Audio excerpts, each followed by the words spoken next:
Digital revolution in India, Indian democracy, citizen as a reporter और journalist. Prime minister Modi के leadership में जो भारत में डिजिटल रेवोल्यूशन हुआ है, उसने हैंडफुल एलिट मीडिया हाउसेस के हेजिमनी को, उनके डोमिनेंस को डाइल्यूट किया है, डिसमेंटल किया है।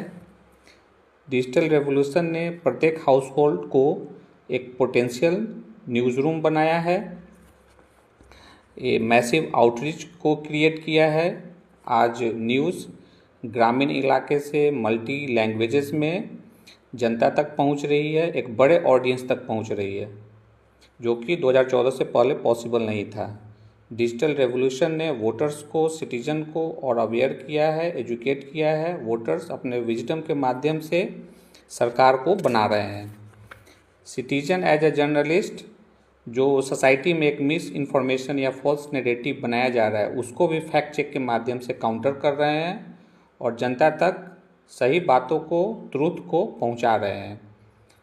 जनता जो उनका फ्रीडम ऑफ एक्सप्रेशन का राइट है, उसको बिना भय के एक्सरसाइज कर रही है, और जो ट्रेडिशनल गेट कीपर्स थे न्यूज़ के या व्यू पॉइंट्स को, जनता उसको पास करके अपना पर्सपेक्टिव, अपना स्टोरी डिजिटल प्लेटफॉर्म के माध्यम से ऑडियंस तक पहुंचा रही है और उसको पहुंचाने में सफल भी हो रहे हैं।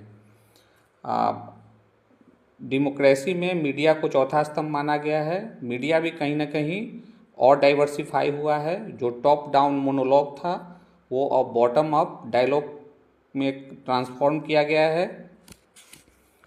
डिजिटल रेवोल्यूशन ने सरकार को और अकाउंटेबल बनाया है, सिटीजन्स के फीडबैक को प्रायोरिटी दी है, सिटीजन सेंट्रिक समाधान को बल दिया है और लोकतंत्र को और रिजिलियंट बनाया है।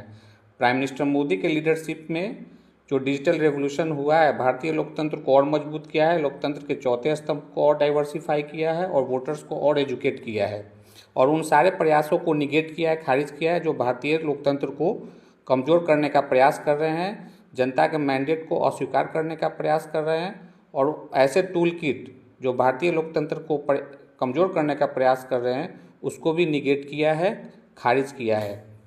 तो अगर देखा जाए तो डिजिटल रिवॉल्यूशन ने पीएम के लीडरशिप में लोकतंत्र को मजबूत किया है।